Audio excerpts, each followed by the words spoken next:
हर लड़के की चाहत होती है कि उसकी चांद सी महबूबा हो, हर लड़के की, खास करके स्कूल टाइम में।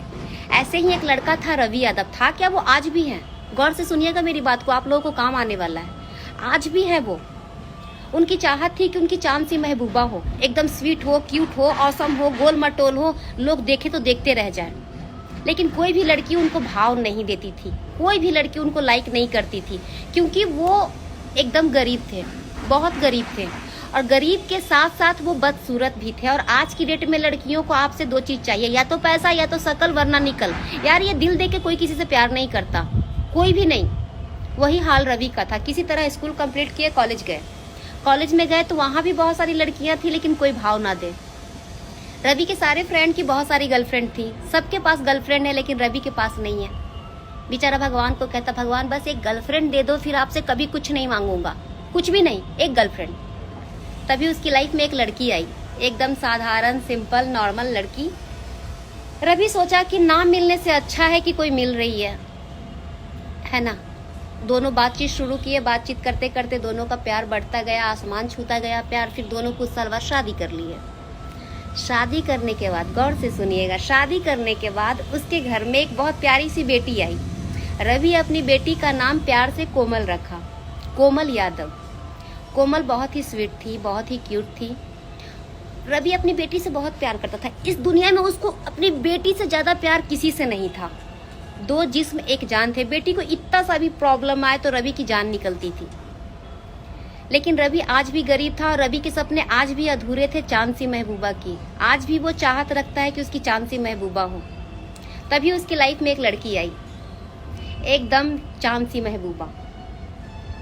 वो लड़की जैसे ही रवि की लाइफ में आई, रवि की लाइफ में तरक्की होना शुरू हो गया। एकदम तरक्की होने लगा, धन दौलत शोहरत सब रवि को मिलने लगा। अब क्या, रवि को लगा कि यार मैं पैसा कमा रहा हूँ, तरक्की आ रहा है। तरक्की इतना आया कि रवि एकदम स्मार्ट हो गया, पैसे के दम पे एकदम स्मार्ट। जैसे बॉलीवुड के हीरो लोग होते हैं ना, पहले कैसे दिखते थे, अब कैसे दिखते हैं, वही हाल रवि का था। रवि बहुत स्मार्ट हो गया। वो उस लड़की से भी शादी कर लिया जो उसके लिए लकी थी, चांद सी महबूबा, समाज से चोरी चुपके। शादी करने के बाद रवि का लाइफ एकदम हैप्पी हो गया। अब क्या चाहिए, दो दो बीबी है, जान से प्यारी बेटी है, धन है, दौलत है, शोहरत है, और क्या। लेकिन इंसान की जरूरतें कभी खत्म नहीं होती। वो कहते ना, ये दिल मांगे मोर, वही हाल रवि का था। रवि को लगा कि पैसा आ रहा है तो कहीं ना कहीं लुटाया जाए, गवाया जाए। विनाश काल विपरीत बुद्धि, रवि का भी वही हाल था। अब वो सोचा अब टाइम पास करूंगा, बहुत हो गया, गर्लफ्रेंड, शादी वादी सब बहुत हो गया, अब सिर्फ टाइम पास करना है, लड़कियों के साथ खेलना है। बंदा वही करना शुरू कर दिया। उसकी लाइफ में लड़कियां कोई भी आती, उसकी फीलिंग से खेलता, उसका दिल तोड़ता। आती तो हैप्पी हैप्पी, बट जाती वो रोते रोते, क्योंकि कोई भी लड़की से वो अब शादी करना नहीं चाहता था, क्योंकि दो शादी वो कर चुका था। अब क्या, वो ऐसे ही करता गया। उसकी बीवी दोनों रोती, बेचारी बहुत पछताती, बहुत रोती, लेकिन कुछ कर नहीं पाती। क्या करेगी वो। समय बीतता गया, रवि की बेटी बड़ी हो गई, शादी करने के लायक हो गई। रवि सोचा मैं अपनी बेटी को, कोमल को, बहुत अच्छे घर में शादी करूंगा। और वो अपनी बेटी को बहुत अच्छे लड़के से, बहुत अच्छे घर में शादी किया, एकदम धूमधाम से। अपने जिगर के टुकड़े को विदा किया। विदा करने के 6 महीने बाद रवि को कॉल आया, कोमल का, रवि की बेटी का कॉल आया तो उसकी बेटी बहुत रो रही थी। रो रो के कह रही थी, पापा मैं बहुत परेशान हूँ, पापा मैं बहुत दुखी हूँ, पापा मैं मर जाऊंगी, पापा मेरे पति का किसी के साथ चक्कर चल रहा है, पापा मैं जब भी कॉल करती हूँ अपने पति को तो वो बिजी रहते हैं, मैं कुछ बोलती हूँ तो मेरी बात सुनते नहीं, मुझे गुस्सा करते हैं, पापा कुछ करो, पापा मैं सच बता रही हूँ, मैं अपनी जान दे दूंगी, पापा अगर मेरा पति नहीं संभला, नहीं सुधरा तो मैं मर जाऊंगी, पापा मेरा दम बहुत घुट रहा है, पापा मैं बहुत बेचैन हूँ, पापा मैं पागल हो जाऊंगी, पापा कुछ करो पापा। खूब गिड़गिड़ा के वो अपने बाप के सामने रोती रही, बहुत रोई वो, और बाप का कलेजा फट रहा था। जितना बेटी रो रही थी उतना बाप का तकलीफ बढ़ता जा रहा था। वो गुस्से में दामाद को फोन किया, दामाद से पूछा मेरी बेटी में क्या कमी है जो तुम मेरी बेटी के साथ ऐसा कर रहे हो, क्यों मेरी बेटी को रुला रहे हो।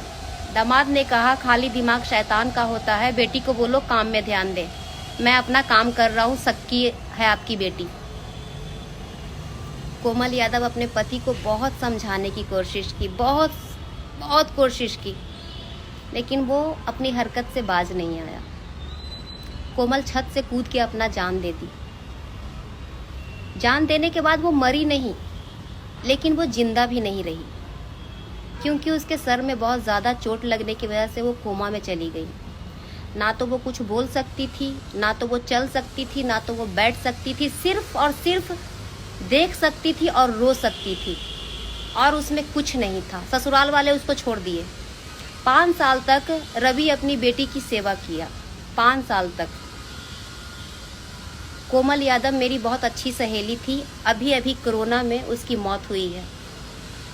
ये कोरोना में अभी अभी की बात है, 2021 की उसकी मौत हुई। उसका बाप हर रोज यही कहता है कि मेरे कर्मों की सजा मेरी बेटी को क्यों मिली, क्यों, मुझे क्यों नहीं। दोस्तों, मैं एक सच्चाई बता रही हूँ, इस दुनिया में मौत से भी बड़ी सजा अपने बच्चे को अपने आंख के सामने तड़पते देखना है, तड़प तड़प के मरते देखना है। उससे बड़ी सजा कुछ नहीं हो सकती दुनिया में। जिस तरह अच्छे कर्मों का फल तुरंत नहीं मिलता, ठीक उसी तरह बुरे कर्मों का फल भी तुरंत नहीं मिलता। एक बात बिल्कुल सच है, मैं बुजुर्गों से सुनी हूँ कि पास्ट एक बार फ्यूचर में लौट के जरूर आता है। तो किसी को तकलीफ उतना ही दीजिए जितना आप बाद में सह सकते हो, वरना तकलीफ किसी को मत दीजिए। किसी की भी बेटी हो, किसी की भी बहन हो, चाहे वो कोई भी हो।